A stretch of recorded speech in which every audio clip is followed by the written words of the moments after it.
Do you truly believe this is a product of love or a divine blessing, Corinne? This raw energy you manifest is nothing short of absolute madness. Look at the destruction trailing in your wake. It is a chaotic power that defies the very nature of the magic I have known for centuries. If this isn't a blessing, then what could it possibly be? I feel this sacred fire burning within my soul, pushing me to match your speed and your terrifying strength. I won't let you look down on me anymore, Evangeline. I will prove that my resolve is equal to your immortality. Your movements are surprisingly fluid for a mere beginner, but you lack the refinement of a true master.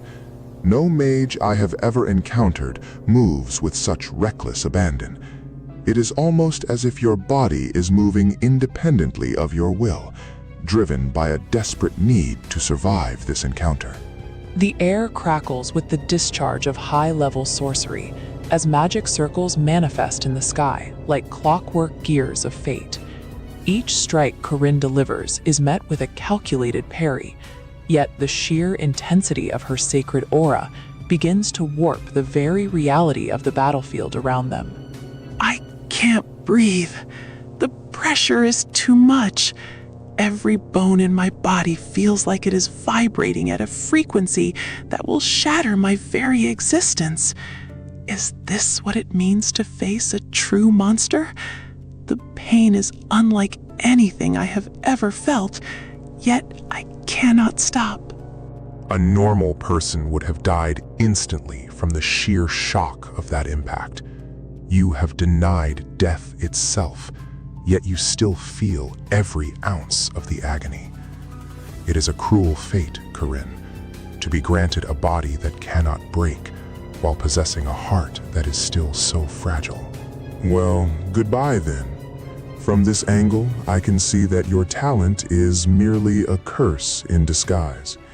You were the Saint of Steel, a title that carries the weight of 1,000 tragedies. Do not follow me further. Your journey ends here in the dirt and the rain. Wait, don't go. I won't stay down. I don't care how much it hurts or how many times you tell me to stop. I have nowhere else to go and no one else to follow. If I have to crawl through this mud forever, I will find a way back.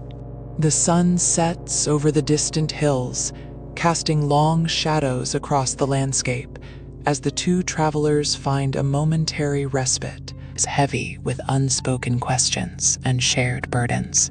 So why did you let me follow you after all? I thought I was supposed to defeat you, to prove that my path was the right one. But sitting here now, I realize how much I don't know about the world or the mages who once ruled these lands. I was surprised you followed me this far. You fought with such tenacity that it piqued my interest. I began to wonder what kind of suffering you had endured to make you so obsessed with proving yourself against someone like me. Take this apple. It is a simple thing. Eat it? Does it have a flavor to you? For someone who claims to be a warrior of sacred energy, you seem remarkably disconnected from the simple joys of existence. If you can appreciate the taste of a piece of fruit, then perhaps there is still hope for your soul. It tastes real. I didn't think I could still enjoy something so mundane. Does this mean I can truly live, even with this power? If I can feel the sweetness of this fruit, then maybe I am more than just a weapon designed for destruction and endless war. They walk through endless fields of tall grass that sway like a silver sea under the pale moonlight. The world feels vast and empty, a graveyard of forgotten civilizations and lost dreams. Corinne follows several paces behind, her eyes fixed on the back of the woman who is her only guide. I have no other home to return to. I am an ex-human, once a powerful day-walking noble vampire. I was reconstructed by the hands of a certain mage, using the immortality of a pure-blooded vampire as a reference point. I am a living imitation of a mythic power. A mage reconstructed you? I always thought you were a natural force of nature, something that had existed since the dawn of time. To think that even you were once something else, it makes the world feel much smaller and much more terrifying all at once. Everything about me was made without enthusiasm, a mere copy of a copy. Do you know where those arrogant mages came from? They are allied with the perverse sorcerers who dwell on the Red Planet, a place they call Mars. That world is the true source of our misery. A long time ago, a mage took pity on our weak and unprotected world. He guided us toward a new future, and on the opposite side of our reality, he found a paradise he called Mundus Magicus. He built great cities and sought to create a utopia for all of mankind. But paradise was fleeting. The story of Mundus Magicus ended in tragedy, much like our own history. The mage who founded it disappeared, and the world he created began to wither. What remained were the mages of Mars, who looked upon Earth with envy and a hunger for conquest. For 150 years, the Black Plague has spread, a chaos that has infested every corner of our world. The mages of Mars have been descending, bringing only pestilence and death. Technically, we have been under a Martian invasion since the middle of the 15th century. It has only worsened. Wait, are you saying this is an alien invasion? That everything we have suffered, the wars and the magical blight, comes from another world? It's too much to take in. I feel like my brain is going to melt just trying to understand the scale of it. They treat this world like a waste heap. Those mages who brought so much suffering are nothing but Martian scum. They think they can come here and treat our home like their playground. I will hunt every last one of them until they realize the mistake they've made. Then I will go with you. If you are going to kick their Martian backsides all the way back to the paradise they lost, then I'll be your partner. I'll be the one to make sure you don't get too lonely on this crusade of yours, Evangeline. In the present day, within the damp walls of a remote fortress, the trap is finally sprung. Thorny vines erupt from the shadows, ensnaring Evangeline in a grip that drains her very essence. A dark figure emerges from the gloom, laughing at the successful capture of the legendary vampire. I have placed a remote barrier that absorbs all magical energy. You fell right into my hands. You might be a noble vampire of the old world, but to me, you are absolutely nothing. Your primitive magic is no match for my superior subordinate and my brilliant strategy. You talk too much, you arrogant piece of trash. You think these little weeds can hold me forever? You have no idea what real power looks like. Once I get free, I'm going to make you regret every single word that has ever come out of your mouth. Did you forget about me? I am the one who will protect her. You mages are all the same, thinking you can hide behind your barriers and your tricks. But my sacred energy doesn't care about your rules. It's time for you to face the Saint of Steel. What is this? How can a mere human village girl cross my absolute barrier? This sword, it's cutting through my solid magical defenses as if they were made of thin air. What kind of insane, irrational delusion is this? Magic from a god should not be real. A pillar of blinding white light erupts from the center of the room, vaporizing the shadows and shattering the stone floor.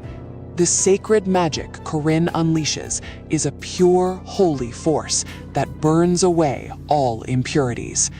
The vampire noble's screams are drowned out by the roar of the divine energy. Are you all right, Evangeline-sama? I was worried that I wouldn't make it in time. I've never been able to use this power quite like that before. It felt like it was finally listening to me, because I wanted to save you more than anything. You surprised me, Corinne. I didn't know you had that kind of advanced sacred magic hidden inside you. You've truly become someone indispensable. Even someone like me, who was abandoned by the world, can find a purpose when I have a companion as stubborn as you. Come with me, Corinne. You can be the one who stays by my side. I think I've finally found a reason to keep moving forward. And it's because of the potential I see in you. Let's show those Martians what happens when they mess with us. The air suddenly grows heavy and cold, a bone-chilling pressure that stills the wind. Corinne freezes, her instincts screaming of a danger far greater than any they have faced before. A presence has entered the room, something that feels ancient, alien, and utterly devoid of mercy. I just felt something powerful and terrifying. It's like the very world is weeping. Who is that? A child? No, there is no way a mere child could possess an aura that feels like the end of all things. We have to get out of here right now. Are you the ones who are safe? How nice for you. I am looking for a survivor from the village. Are you from that village too? It doesn't matter. Everything here is so loud and messy. I think I'll just quiet things down a little bit. Before Corinne can even raise her sword, the world dissolves into a nightmare of silver threads. Her body is sliced apart with a speed that defies human perception, her immortal flesh offering no resistance to the invisible blades. In an instant, the warrior who stood so tall is reduced to pieces. It is truly a magnificent sight, isn't it? Seeing all these rare and powerful cards gathered in one place is like looking at a history of magic itself.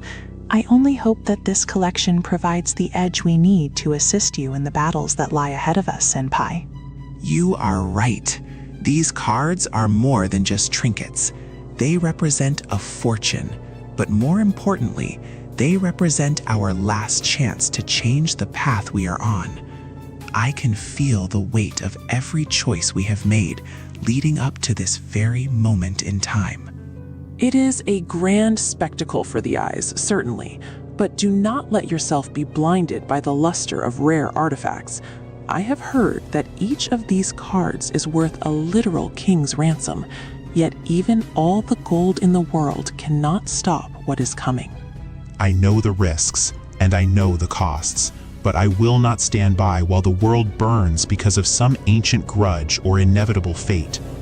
We have seen the terrorist threats escalating across every nation, and the pressure on our world leaders is becoming absolutely unbearable to watch. The situation is far worse than the public realizes, Tota. We are listening to reports of bad news from every corner of the globe. The era we are entering is reminiscent of the Great War, and the general mood is one of despair and impending doom for humanity. Then it is time we stop talking and start acting. We cannot wait for the perfect moment, because that moment will never come. My grandfather and Asuna resisted as long as they could, and now it is our turn to take up the mantle and fight back against the darkness. Our first objective is clear, and I will not let anything stand in my way. Whether it is a god or a demon, they will learn that I am not someone to be trifled with. 3 months from now, the world will see exactly what UQ Holder is capable of. 3 months have passed since that day of resolve. The world has changed, and so has Tota. He stands now before the gate of destiny, prepared to face the man who has haunted his family's legacy for generations, at the very heart of the orbital elevator complex.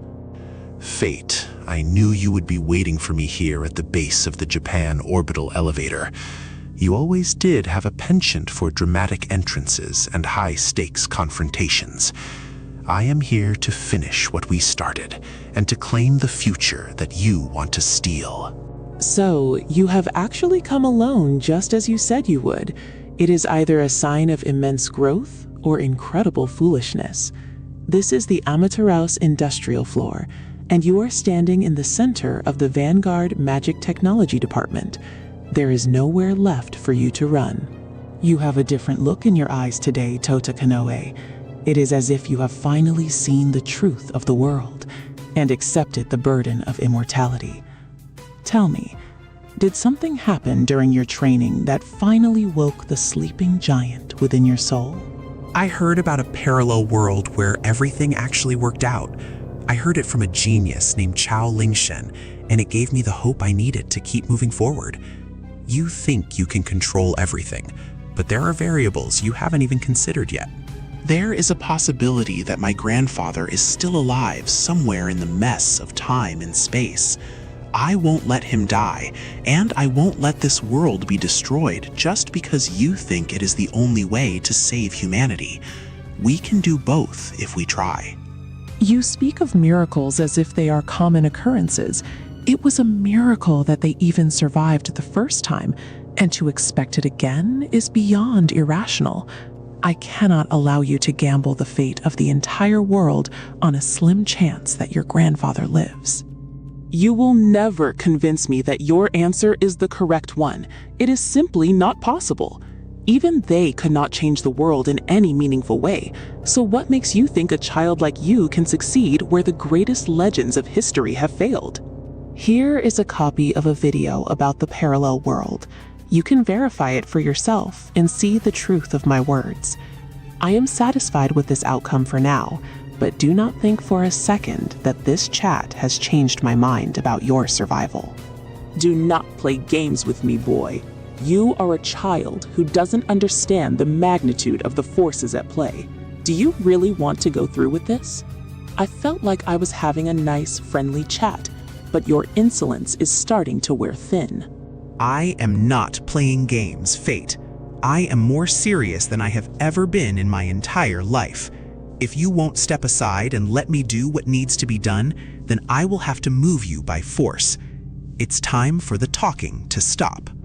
Tota reaches for his blade and makes a deliberate cut across his own palm. The blood spills forth, not as a wound, but as a sacrifice and a catalyst for the dark magic that dwells within his veins. This is no ordinary invocation. It is a declaration of war. Very well then. Since you insist on this path of destruction, I shall oblige you. Let the games begin in earnest. I hope you have prepared yourself for the pain, because I do not intend to hold back even a fraction of my power against you today. It's time to die, Fate. Or at least, it's time for you to realize that you can no longer stop the progress of UQ Holder. I have waited months for this moment, and I won't let it slip through my fingers like sand. Brace yourself for the impact. Hello there, Tota. You seem so eager to reach your end. But remember, speed is nothing without the power to back it up. I have seen every move you are about to make before you even think of them. Your efforts are entirely futile in my presence. What is this? Forearms? You've managed to stabilize the Magia Erebea to a degree I didn't think was possible for someone of your level. But having more limbs just means I have more targets to strike down as I dismantle your pathetic attempt at heroism. These aren't just for show, Fate. A woman named Tatsumiya gave me these weapons, and she told me they were brilliant. I think she was right. They are the perfect tools for someone like me, who needs to hit hard and hit often from every single angle. Magic bullets. You think those puny pellets can penetrate my defenses? They are loaded with special rounds that contain explosive magic. But even so, it is like trying to bring down a fortress with a handful of pebbles. Your tactics are becoming increasingly desperate and transparent. You think so? Then watch this. I don't just fire these bullets. I consume their power and make it my own. The explosion isn't just happening out there, it's happening inside me, fueling my regeneration and my strength to levels you can't even begin to comprehend. He is immortal. There is no other explanation for why he would commit such a suicidal act. He just blew himself up and walked out of the smoke as if nothing happened. This boy is truly a monster that defies every law of magic and common sense. The combatants blur into a whirlwind of motion, their strikes creating sonic booms that echo through the industrial halls of the elevator. Every clash of steel and magic sends shockwaves through the air, shattering the silence of the facility with the sounds of an epic, world-changing struggle. He materialized many copies of himself. No, that's not right. It's not magic, it's shadow invocation. Each of these clones has substance and power. This is a level of magia Arabia that even Negi didn't use in this specific way. You have truly evolved, Tota. Did he just teleport? I didn't feel his presence until he was right there behind me. Using your earth powers to create a shield and then moving through the ground, that is a clever trick, but it won't be enough to catch me off guard a second time. Magia Arabia, Advent of the Demon. This is the culmination of everything I have learned over the last 3 months. It is not just a technique, it is a transformation that turns my very soul into a weapon of pure, unadulterated magical destruction and sheer, overwhelming willpower. Every blow you land, I will strike back twice as hard. You think your speed and power can overcome my defenses, but I am the master of obsidian magic. My shields are unbreakable, and my counterattacks are lethal. You are simply wasting your energy against an immovable wall. With his copies, he is attacking from every single direction at once. How can he maintain such a high level of coordination and power across so many forms? I can feel my defenses beginning to buckle under the sheer weight of this relentless and chaotic magical assault.